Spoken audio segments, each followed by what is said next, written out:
This is Ed Kyle with Michael Hood. Today on our program, we're taking hacks with Ryan Buccafurni. Ryan is a physical therapist and operates Peak Performance. Ryan, thanks for being with us today. Can you start off by giving us a little bit about your background and explaining how you work with players and coaches from a training perspective?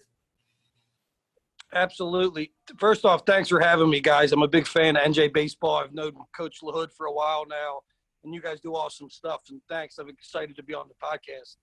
So I'm a physical therapist. I've been practicing for about 10 years. I've specialized in basically all sports performance, but in particular baseball over the last 10 years. I've done a lot of training and studying overhead athletes, pitchers, and basically I fell into that specialty and the need because of so many arm injuries and the way baseball's taken off down here.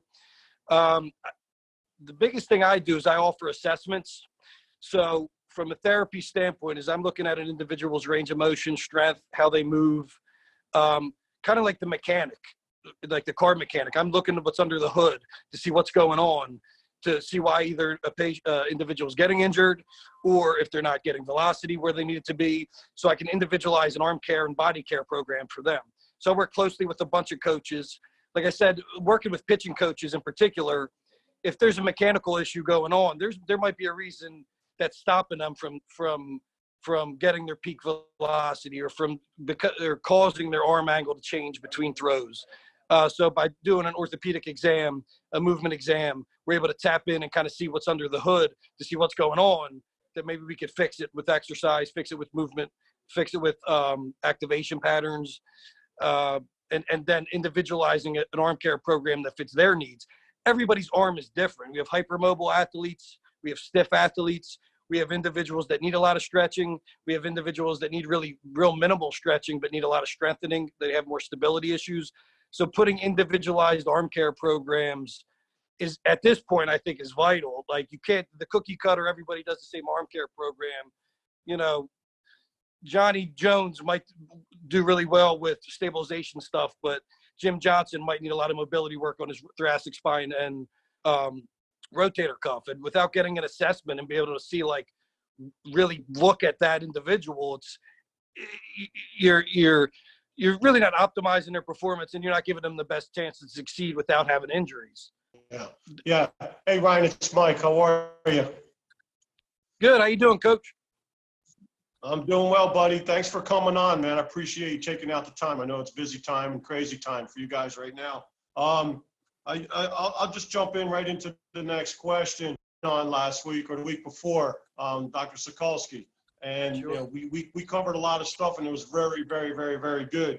And I know you guys work close together as well.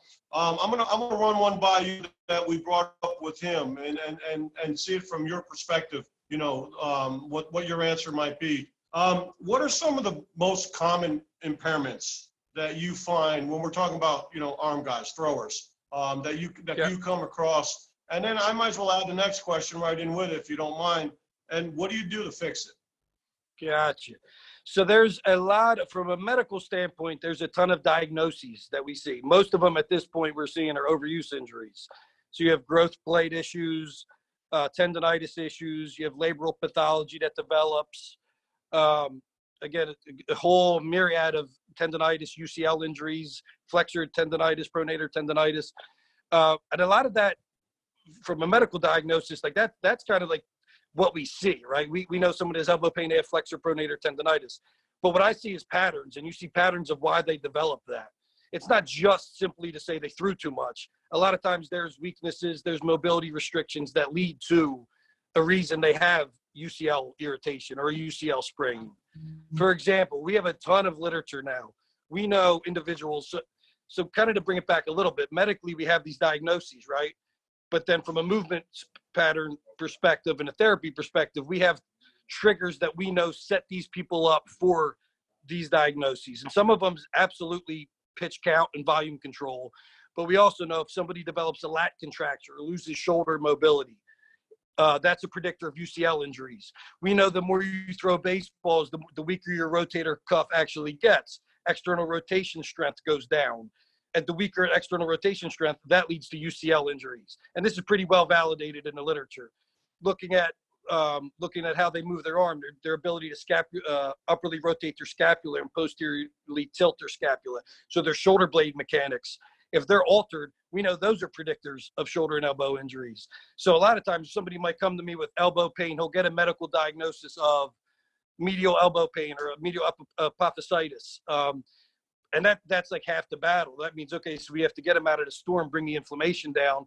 But now where I come in and where Dr. Zakowski and myself work together is that he sends me the patient to look at them from a movement perspective, from a range of motion mobility perspective, to see what's contributing to why they're having elbow pain. And again, a lot of times it's looking at the full chain from the scapula to the rotator cuff, and then looking at their lower body too. A big common thing we see in young throwers, 11, 12-year-olds, is they have no core control, no legs, no back leg stability. They're still learning how to grow, right? They're still learning how to control their body. So sometimes it's literally breaking their elbow pain all the way back down to their back leg and teaching them to create back leg stability, because if their back leg's faulty when they're starting to throw a baseball, it's going to go all the way up the chain into their elbow, shoulder potentially. So it's really piecing a puzzle. And again, it goes back to like the importance of individualized assessments and understanding the whole biomechanics, and being able to look at it with a medical diagnosis in mind, but able to look at it from a movement standpoint, and being able to then, educate my athletes and educate and their parents and whatnot, and coaches to say, hey, this is what's going on. You can't just shut somebody down. Like, which drives me nuts, and this is something that we're seeing change. And Dr. Zakowski is a perfect example of a very proactive physician and sports medicine physician. Dr. Pepe's the same way. Dr. Tucker, really top docs in the area, is they don't just shut an athlete down that starts to develop arm pain. Is you shut them down and then you send them to a therapist such as myself that can then fix the problems contributing to the pain. And then it becomes a discussion between the therapist and the coach. So we're fixing the problem, say, that we know contributed to the elbow pain, and then talking about to the coach and their parents from a load management standpoint. Let's get them on a throwing program that makes sense, so they can progressively load back through that elbow, for say, in a safe way. So it's really a team approach that's important.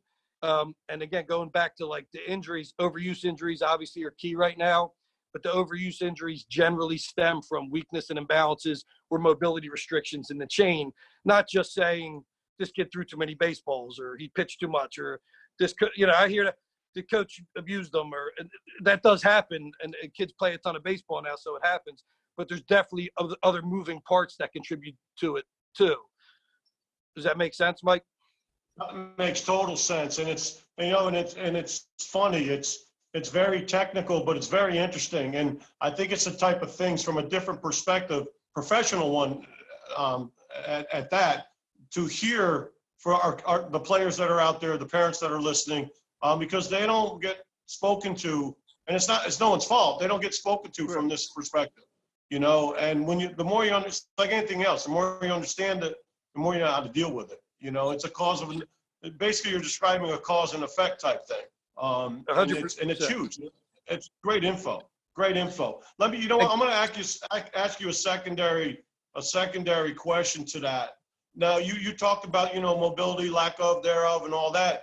How does someone's core strength and their actual mechanics, now mechanics not of the body, but mechanics of the throwing motion themselves, how much do they play into these types of injuries? A couple of them that you mentioned right now. Mike, huge, especially our young athletes in particular, when they don't have a foundational strength, when they don't, again, your 12-year-old that's growing, that's wiry, and he looks electric, but he has no legs because he's 12, right? And he has no core control. So he's going to dissipate. He's going to be whippy, and he's going to look nice, and he's going to look whippy. But if he's unable to really provide power up through his legs, then control that power through his core, right? And then all that force is just going to go through the arm, and he's going to arm everything. What we see in the young, what's the young athlete, the young pitcher do? He opens up his front shoulder. So he flies open. He doesn't control his core, and it's all arm, right? Like something I'm sure you keep that shoulder tight, right? A lot of that's because of lack of core control, core stability, or lack of drive through their legs. They're just trying to generate force by whipping, which whip is good if you have control of it. So it's core and legs. And when I do arm care programs, Coach, I'd say 70% of it's core and legs, right? Like it's not just we're looking at rotator cuff and scapula, but it's building that base, that core control, letting the kid understand of why it's important and how it's related to his mechanics. Again, that's why working with a good coach like yourself, where we can say, like, you're seeing something funky in his delivery and you're trying to fix it and it's not working or whatever. Maybe we have to break it down. He just doesn't have the core stability to do it. That's why he's compensating. So let's add some rotational stability exercises per se and see how he starts doing. Does that make sense? Absolutely. That's great stuff right there, because we always talk as coaches, if we pay attention and we've been fortunate enough to be around this long enough, we notice the subtle things that make a flag go up for us, the arm angle drops, things like that, or they're just standing on the mound and their arms hanging, but that's it, so that's why I love the relationship I have with you and Dr. Sokolsky, because I feel confident when I tell my parents, I recommend you go here. I recommend you go there for you to know what you know.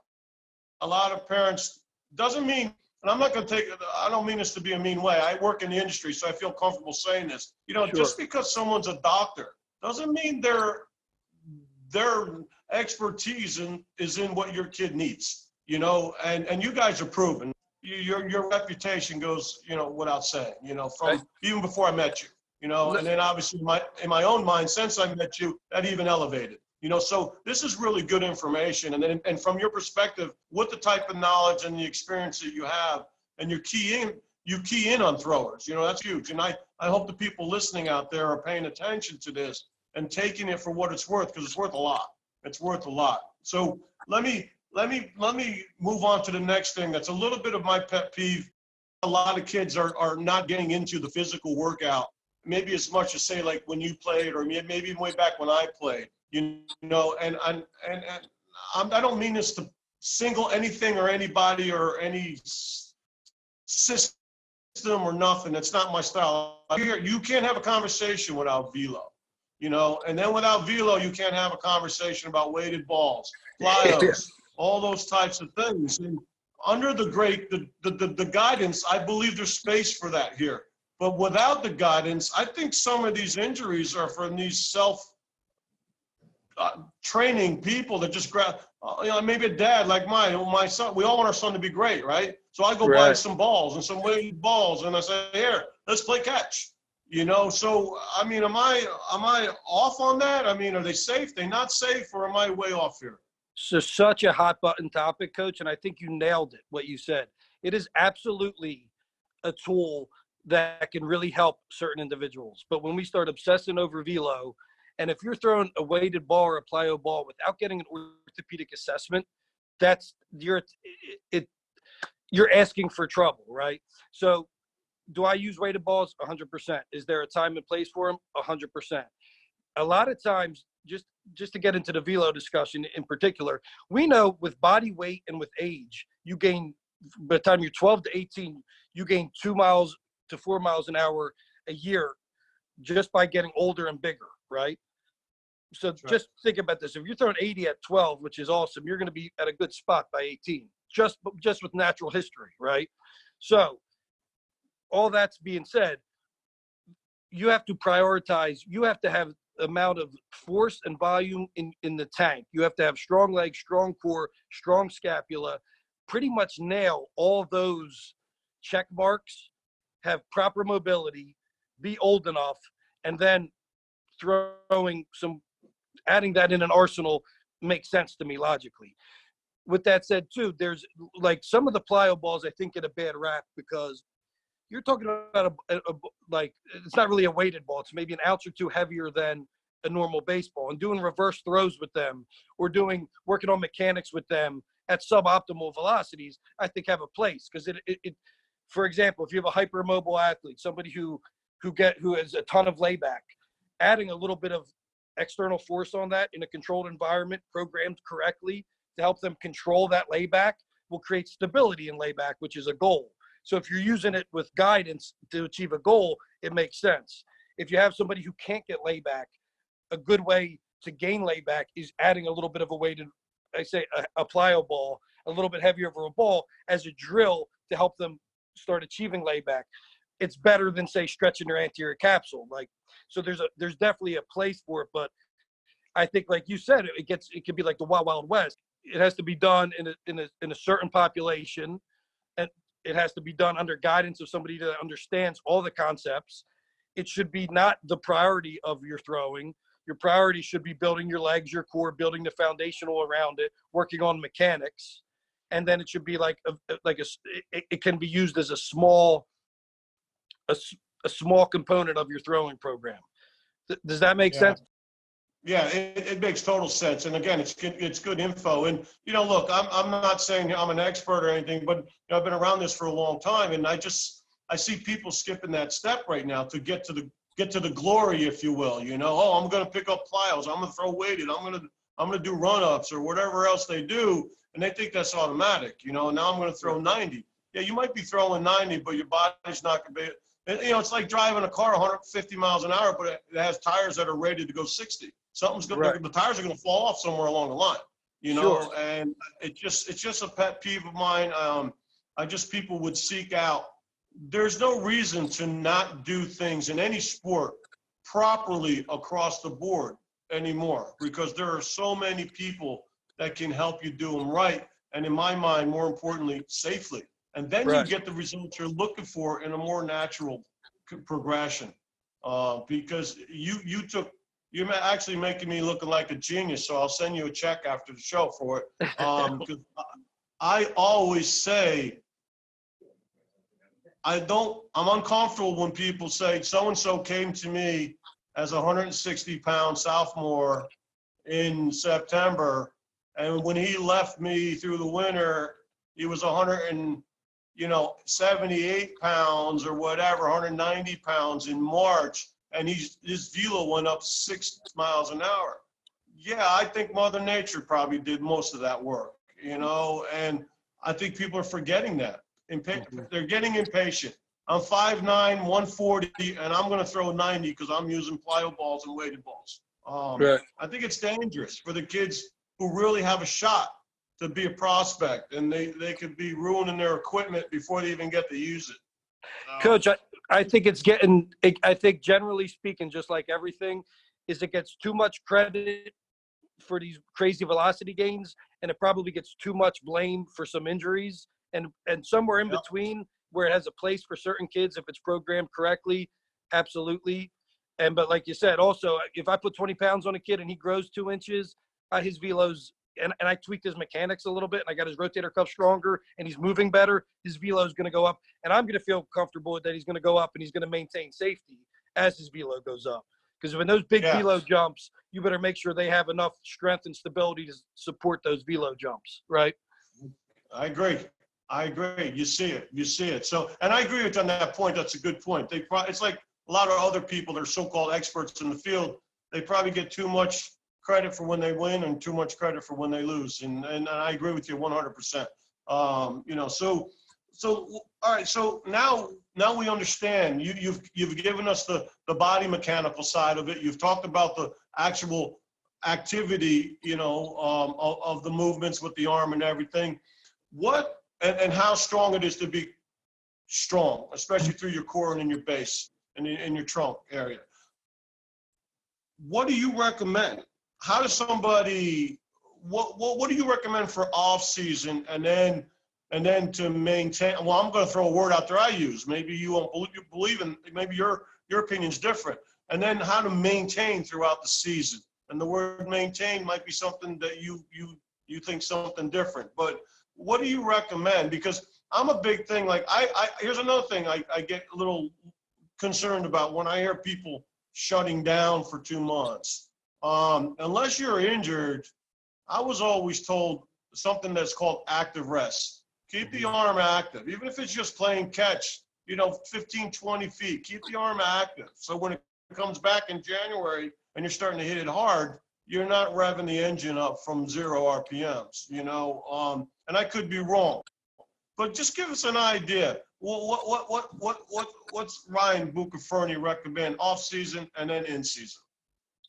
Great question. So this one is going to be debated for the next 10 years, and we're going to keep learning as we go, right? Like this is absolutely. So generally speaking, I hate to not go all in on one side. It depends on the athlete. There is ASMI, which is Dr. Andrews. They've done the most research on baseball injuries. They recommend of a 2 to 4 month shutdown of throwing. I think that's not feasible or probable in most people. I do think you should probably, I 100% agree, you should take a minimum of 2 months of coming off the mound for sure. Because you need, but like you said, so if somebody having a catch, I would definitely agree, especially the amount of baseball these kids play now. There needs to be a strategic, again, I hate to say, a strategic pullback and lack of mound work for at least 2 months. And I could see some of these kids that throw a ton, maybe even 4 months. At this day and age with the amount of baseball, I just don't think it's probably that realistic in most kids. But I would say 2 months, definitely no mound.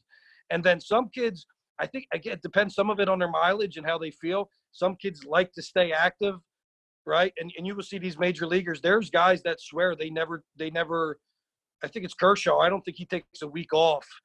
He stays throwing throughout. Like, so how can you argue with a guy like that?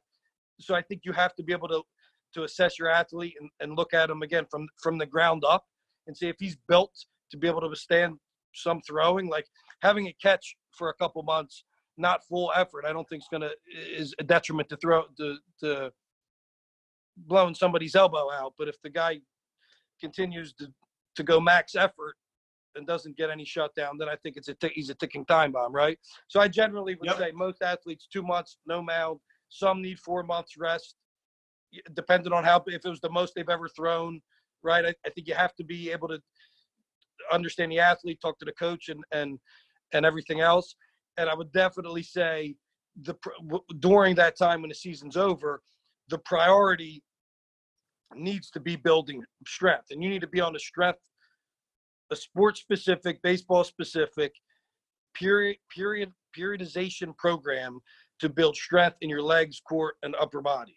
So not just going and doing lifeguard workouts, doing baseball-specific, big lifts with your legs, single leg, reverse lunges for your legs, rotational core stability, scapular rotator cuff work, and be on a program that makes sense.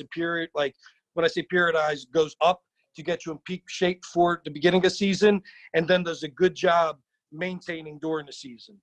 And even there's some athletes that you talk, again, Bryce Harper, I'm naming some big names, but he's hit PRs mid-season. So there's some guys that as they get older, they realize they do better lifting hard in the season. Some people that need more of a maintenance. And I think I'm not sold on one, but I think you have to change the way you program during the season because you're doing so much more throwing, you're doing so much more plyometric work naturally. You have to tailor it down to a degree, if that makes sense. Oh, no, that's perfect. And I mean, that's why I asked you. I mean, obviously, we created this show to get information out to our athletes and their parents, and I think we've done a pretty good job of that, and you're doing an unbelievable job of it today. I think one of the big things I would look at is a bit like an athlete, and I could go through my subpar baseball experience. You shouldn't be losing weight during season, and you shouldn't be getting weaker during the season. So you should make sure that your stimulus is enough that you're at least maintaining your weight and strength or getting stronger. So it's again, time and all that theoretically, but you also have other things going on. But if an athlete's losing 10 pounds in a season, he just lost all he did all off season. That's a ticking time bomb for an injury at the end of the year, right? So it's kind of working on as long as they're maintaining their weight and strength throughout their season, I think you're hedging your bet that you're going to stay healthy and you're not going to have a drop off come August, September, even fall ball. Yeah, I agree because they're going to get normal weight loss just from playing in, summer ball, playing in 98-degree heat, 5 games a weekend, so they have to maintain that muscle structure. And a lot of injuries, especially with throwing athletes, are weakness injuries. So I agree with you 100% on that. So, all right. So here's another thing then. All right. I mean, we're really hitting on some good points here, and I don't want to stop. We've covered all that. All right. We've got it all covered. Now we're in season. We're in summer ball season, or high school, doesn't matter. Summer ball, I say sometimes because high school, they could play a game on Tuesday, a game on Thursday, maybe a game on Saturday. Summer ball, they could play 5 games within 3 days. And it doesn't mean they'll get their pitch count and that's it. But what if any? I mean, I don't know. Maybe you don't have anything for it, but what do you recommend for recovery between starts? Whether it be, obviously pitch counts dictate what you're supposed to rest, but there's a difference between rest and recovery, I would assume. Any recommendations that you can give these kids out there that would be very, very helpful? Because, we had Cesar Garcia on a couple weeks ago as well, and I know you know Cesar, and Cesar knows his stuff, but he also knows his boundaries, but he came up with something that was genius. As these kids move up the ladder, college, and maybe hopefully become a pro prospect, they look for security, that their job needs security. And he said, job security is availability. And it really hit home with me, right? I mean, that's strong. And so availability, one of the things I think of is how long does it take for you to recover between starts? So, I mean, anything to say on that?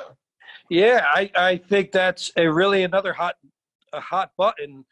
And the reality is the most important thing, again, in a young athlete, I think, is hydration, nutrition, getting appropriate rest in between. Make sure they're getting, like I say, we used to ice arms after. There's debate on that. I think it is completely overblown that you need that one way or the other. Theoretically, you probably don't need to ice arms. You want to adapt, right? But I think you have to make sure you're hydrated. You have to get your calories in. You have to get your protein in. You have to get proper nutrition in, because that's what's going to feed the body and actually bring the inflammation back down from throwing and help trigger healing. If you're dehydrated, if you don't have your macronutrients, micronutrients on point, if you don't have your protein levels in, it is going to take you longer to jump back. So from that standpoint, I think that is number one, is you have to eat healthy. You have to get your protein. You have to drink your fluids. I think that was like no more like Burger King after a game, like, again, when I played, but you should have like a good dinner, get your water in, get your veggies, and really like prioritize nutrition as much as anything directly after a game. I think between starts, you need to get looked at on, and this is where, again, maybe I'm biased. We know you lose strength and mobility between starts, literally between starts. So that's where you have to start on normalizing the trauma from that start. So that's where band work in season so good, is because reactivating that cuff, because we know the external rotation strength is going to be weaker after a start, is vital. That's where doing your mobility work in between starts while your soreness is going away is vital. Understanding that posterior shoulder soreness is generally normal. We will consider that normal for 24, 48 hours after a hard start. Front shoulder pain, not normal. So starting to understand this is just a normal response to I threw a lot. I needed to calm down, get nutrition. 2 days, the soreness goes away. Start my band work, start my mobility work, because I know I lose lat mobility and thoracic mobility as I throw. But again, that's part of the individual knowing, like having an individual assessment is you're going to kind of know certain people get tight after games, certain people need activation, some need a combination. And I think that's where you're kind of hedging your bet if you start knowing your arm and where, again, Johnny Smith might be a little different than Chad Lewis because of just their body types and how they need to recover. But nutrition, number one, and then working on their impairments as the body kind of heals itself within a day or two. Yeah. No, that's excellent. That's excellent.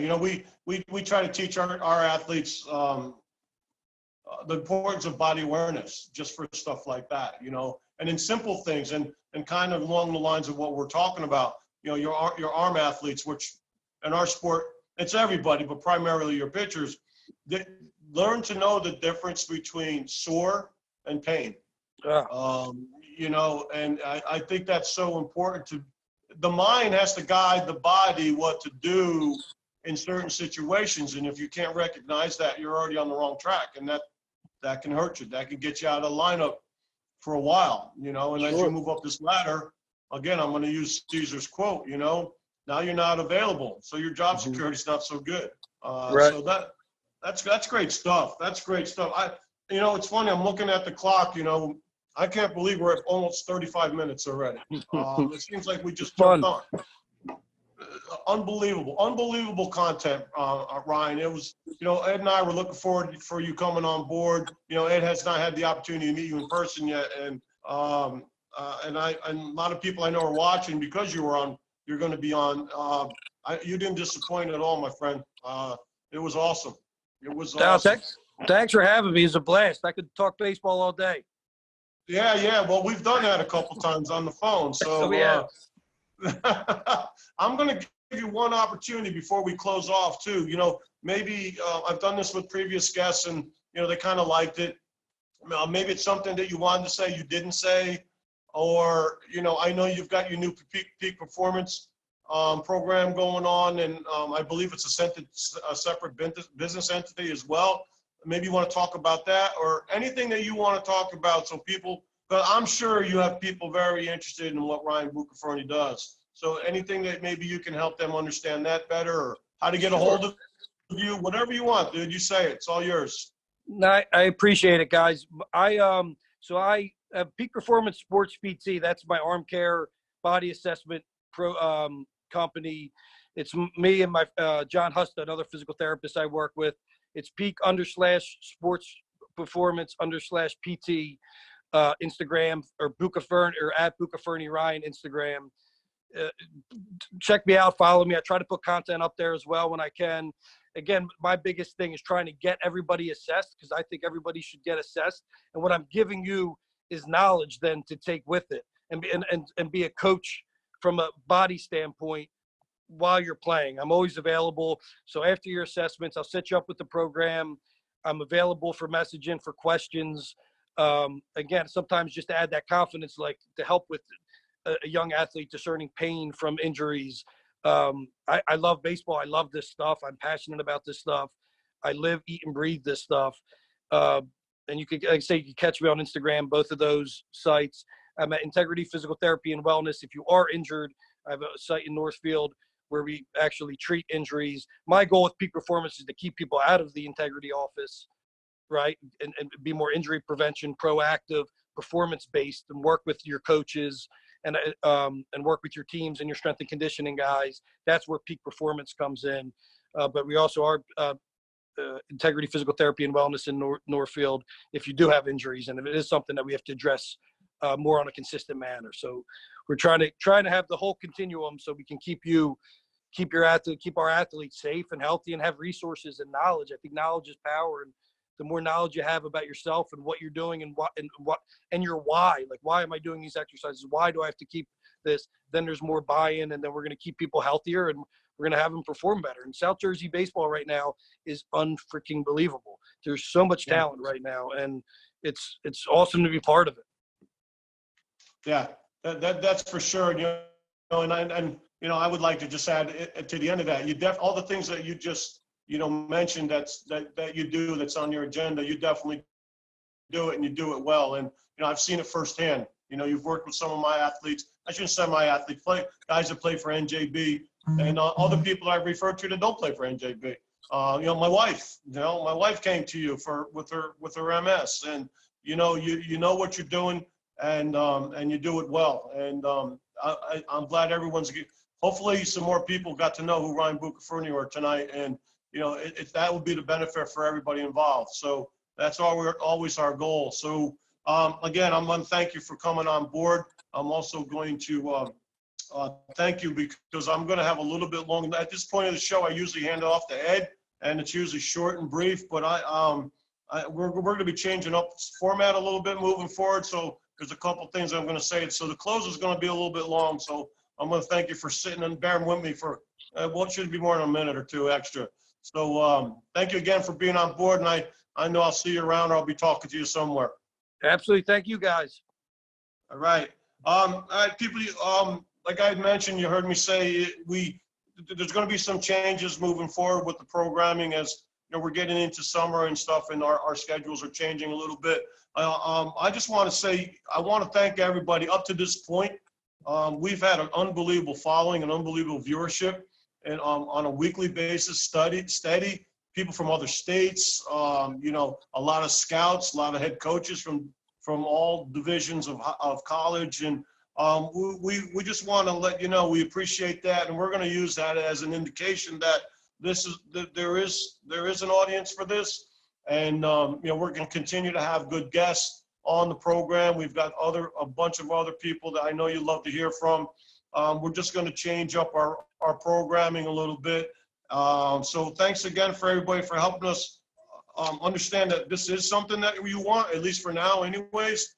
And well, with that being said, I'm going to hand it over to Ed, and Ed explain to you exactly, you know, what's going to be different and what to look for coming down the pipe. So once again, thanks everybody. And Ryan, once again, thanks for joining us, man. You were awesome.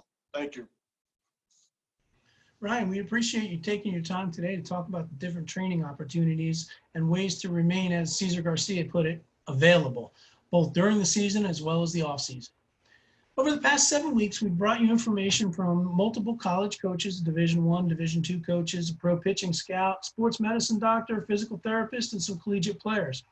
At New Jersey Baseball, we take player development very seriously, and we'll always take the opportunity to share that with players and families who are dedicated to being better when they step off the field than they were when they stepped on the field for that practice or game.